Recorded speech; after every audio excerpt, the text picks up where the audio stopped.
Can I start out asking you just a little bit about how you decided to get into medicine? I have always been fascinated with human physiology, how people adapt to extreme environments. As a very young boy, I was very interested in the pioneering astronauts and cosmonauts, as well as people that went to high altitude, mountaineers who climbed Mount Everest, for example. And so just a fascination with human performance was something that, really fascinated me as a kid. And then moreover, I really wanted to help people. And so it was one of the driving forces of my schooling and my life. How can I help improve the quality of life for everybody? How do you think that decision kind of propelled you into all the other things that you've done in your life? I think becoming a physician benefited all the other pursuits that I've had in my life. Becoming an astronaut and also the exploration, adventures that I've had in my life. Going not only into space but to the top of Mount Everest and deep beneath our oceans. It's been a great, background for all of that. So not only in space, but as you mentioned, climbing mountains, there's always room for error and danger. How do you deal with that mentally? Well, I think the way I've always dealt with risk is trying to understand what those risks are and then having a plan to deal with it. I call myself not a risk taker, but a risk manager. And so I really carefully study the environments where I'm going. I try and be as well prepared as I possibly can. I go with really good people, very selective in my teammates, and then try and understand the things that I can't control as well. For example, in the high mountains, you can't anticipate avalanches, for example. So what you do is you minimize your exposure to the avalanches. You'll get up very, very early in the morning and try and get through the riskiest part of the route before the sun hits the snow and ice and becomes more of an issue. So you can't completely eliminate risk, but you can minimize it.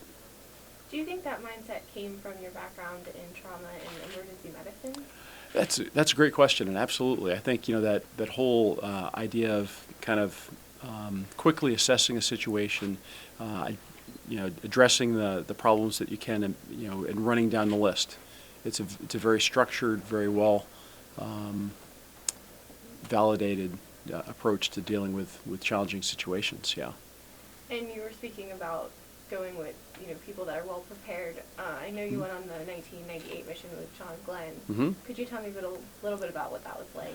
It was amazing to go in space with my boyhood hero. He, I always tease him that I was only 7 months old when he first flew, which kind of made him cringe a little bit, which is fun. But to get a chance to go and fly in space with your boyhood hero, it's like playing soccer with Pele or basketball with Michael Jordan, or I don't know, doing astrophysics with Albert Einstein, going to do something with the best of the best, and so it was really special to share outer space with John, a place that he had opened up back in 1962 for all of us Americans, and then to just see what a fine human being he was. His character was extraordinary, as I'm sure you know here at Muskingum, because he spent a lot of time here. But he was a man who really focused on public service, and it wasn't what's in it for me, but how can I help you, and that pervaded everything that he did. So he came on our mission to do a lot of life science research, and so he was very focused on getting that done well. But he also chipped in for all the other things that were happening on the mission. He wasn't above doing the household chores on the shuttle, which there are a lot of. You've got to keep the shuttle clean. You've got to do the daily chores, and he was a part of all of that. So. So on that mission, you weren't only a crewmate, but you were his physician. Mm-hmm. How did that play a role in your experience? Well, it was kind of high stress to be Senator Glenn's personal physician on that mission.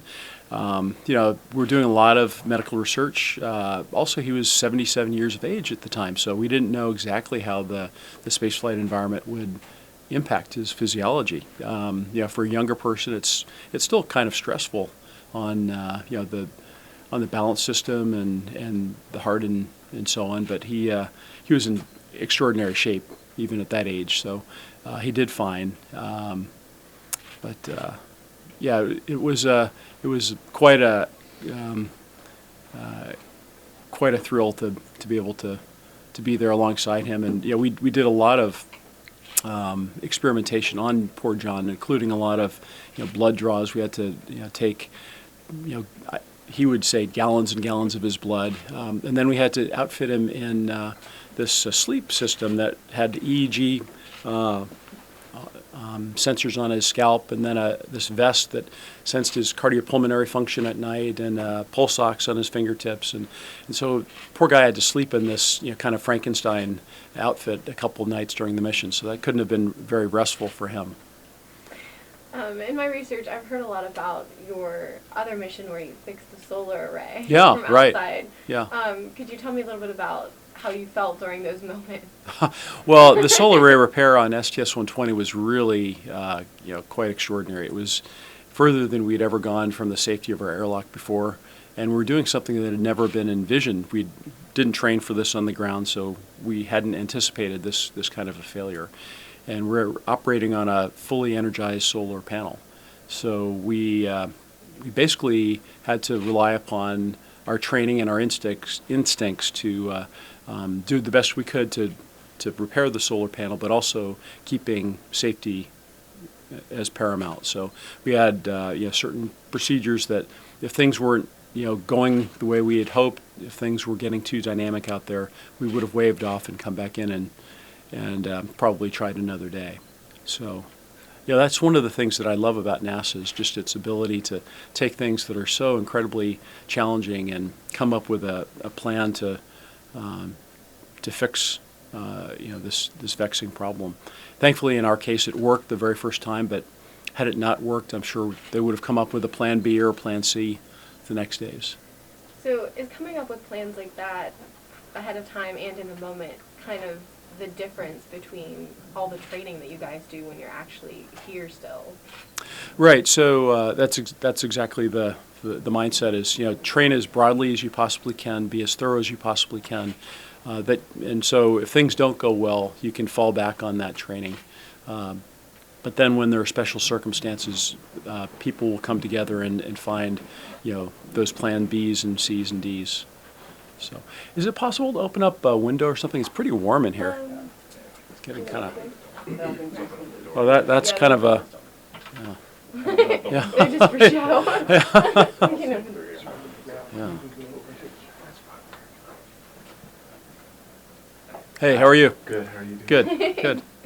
Back on track here. You've been involved in 5 different shuttle missions. Right. And 7 spacewalks. And I'm sure each experience is incredibly different. Mm-hmm. So how do you, looking back on all of them, how do you kind of summarize your experiences in space? Well, I guess the best part about all those missions are the teams that I flew with. It's and it's not just the crews that you see in the mission photos. It's the mission control team, it's the instructor team, it's the engineers and technicians who prepared the space shuttles and payloads for us. So you really feel part of something that's larger than life, and that's the sense that's the real reward is, taking on a daunting mission with a team of really great people and coming home successful. So you're right. All the missions have been very, very different. I went, to the Russian space station Mir on one of my flights, 2 trips to the ISS, a couple of free flyer missions, including the one with John Glenn. So all of the science was very, very different in the operations, but I always came back with a sense of real accomplishment, but also a great sense of teamwork. So, and I also read somewhere that all of those combined make up 8 weeks of your That's entire right. life Yeah, in space. yeah. 23 million miles. Yeah. That's insane. But so, 8 weeks isn't a large chunk of your life, but I can see that it's impacted your life. Mm-hmm. Absolutely. So, would you ever go back? I would love to go back. I would be so thrilled to go back. The problem is there are a lot of new astronauts who have not yet flown, and so they made it pretty clear after my 5th flight that they'd like me to, make way for the new guys, and of course that was the right thing to do. But I'm really excited by what is in store for the future of human spaceflight, and I'm confident that the work that we did in my career will, kind of be the stepping stone for, eventually going to Mars, which is, I believe, the ultimate human destiny, to look for signs of life, and also to eventually colonize. We humans should be, moving outward. And so I think in the next 20 or 30 years, certainly in your lifetime, there will be colonies on Mars and maybe even places beyond. So. And do you think those space flights are moving into the private sector, like private companies? Yeah, so incredible things are happening in what we call the new space arena. Companies like SpaceX, Virgin Galactic, Blue Origin, Bigelow Aerospace are doing remarkable things. And in the very near-term future, these companies will be taking astronauts up to the International Space Station. They're already flying satellites up into space and resupplying the space station. But Elon Musk, who's the founder and CEO of SpaceX, as well as Tesla, really remarkable guy. And he is such a forward-thinking person, but he has a stated goal that he'd like to colonize Mars. He actually has designs for these enormous rocket ships that would take 100 people at a time and go basically move off of planet Earth. And that could be happening in the next 30 years or so, which is really wild when you think about it. So at this point, what's your next goal, your next task? Well, my current activities are really, really exciting. So I have a tech startup called Fluidity Technologies, and I'm developing robotic hand controllers that allow us to move through all of our physical and virtual spaces. So think about drones and helicopters, surgical robots, augmented reality, computer gaming, computer-aided design. The way that we currently move through those areas is really quite antiquated and difficult, but I've developed a very intuitive way to do that in a single hand, but also with machine learning, so it gets better the more you use it and train it. So very excited about kind of doing that technology development, because ultimately I think with my technology I'd allow a surgeon here in a major U.S. city to operate a surgical robot in sub-Saharan Africa or in rural Nepal and deliver the same high-quality care that we enjoy here. So that's my next mission in life. Could you just describe for me the moments leading up to your climb of Mount Everest, the second time or the first time? Well, my experiences on Mount Everest, quite honestly, were some of the most difficult things I've ever done. I went to Mount Everest the first time in 2008, and on the 59th day of my expedition, I didn't know it at the time, but I had ruptured a disc in my low back. And so I was at 24,500 feet above sea level. That's where we start to use supplemental oxygen, and I unfortunately had to turn around. A real soul-searching moment for me, because I didn't know if I'd ever be able to return. But I made the right decision. I could have pressed on and maybe jeopardized my own life or the lives of my teammates, but I turned around, thankfully. And lo and behold, I had this very serious issue, which was then surgically repaired, and I went back the next year. And it's such a rewarding thing to struggle that much, to spend 4 months on the side of Mount Everest and then finally attain the summit. It was, as I like to tell people, the things that come to us the hardest typically, mean the most to us. And so whenever I feel challenged or, frustrated by something, I think back to overcoming Mount Everest, and then it gives me the strength to kind of press on. How hard for you was it to return after you were so close to completing it the first time? Well, I needed to return and as I say, finish the job. But it was actually so much more fun the second time around. Even quite similar to having repeated missions up into space. Your first trip into space, there's just so many new things. It's kind of an overwhelming experience. You don't know how you're going to feel, how you'll perform. But on each subsequent mission, I was able to absorb more, and I had more and more confidence. And so when I went back to Everest the second year, I knew all the Sherpas. I knew the route up until the very last day. I felt very, very comfortable there. And so it was really a fun experience the second time around, even though there's still a lot of struggling associated with it. Every step of summit day is just horrendously difficult. Yeah. So you have a lot of experience in these extreme environments. How does that play a role in how you get through the day-to-day things, or the easy things that people would call them? Well, I think by having the confidence extracted from those extreme environments is really helpful. Even in my my tech startup, the same lessons in leadership and teamwork, preparation, resilience that I have from those environments, play really well for what I'm doing today. Do you think, I read that you traveled a lot when you were younger. Yeah. Do you think that played a role in the rest of this? Yeah, absolutely. So, as I like to tell people, some of life's greatest lessons come from outside the classroom. It's the people that you meet, the opportunities that you take along the way. And so for me, I ended up growing up in Washington, D.C. A little bit, and then we moved to Dakar, Senegal in West Africa, then Beirut, Lebanon, then Athens, Greece, and even spent about 6 months in Tehran, Iran, beginning of my senior year of high school. So through all that, I traveled through many different parts of the world, had experienced many different cultures, met lots of different people, had all sorts of great adventures in travel. So that kind of openness and willingness to try new things, I think, has really helped prepare me for all the things that followed. Do you speak any of those languages? Da, конечно. Yeah, that means yes, of course, in Russian. Oh, wow. Yeah, okay. That's awesome.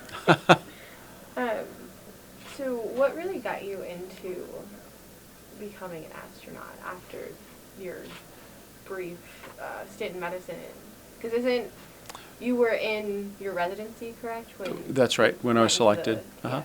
Well, I'd always wanted to become an astronaut. My father worked on the Apollo program when I was very young, so I had a front row seat to all the early Apollo rocket launches. I actually saw in person the Apollo 9 launch from the Kennedy Space Center.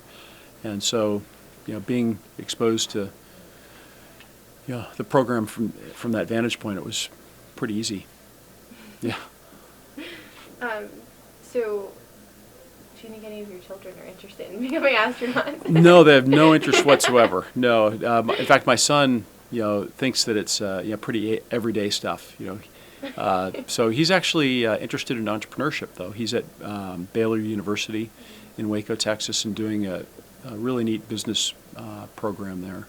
And then my daughter is still in secondary school in Houston.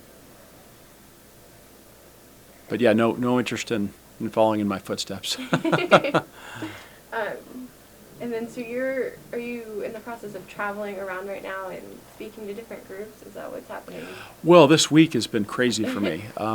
Typically, I'll speak 1 to 4 times in a month for different groups like this. But this particular week is kind of all related to John Glenn. So I was just in Perth, Australia, which is a very special place in John's flight history. So when he flew in 1962 on Mercury Friendship 7, the citizens of Perth, Australia, lit the lights up at night so that he could see it from space. And so it's known as the City of Lights. And so I was there giving a bunch of talks throughout Perth, Australia, and Western Australia. And now I'm here today at Muskingum University. And then tomorrow I'll actually be at John's burial at Arlington National Cemetery.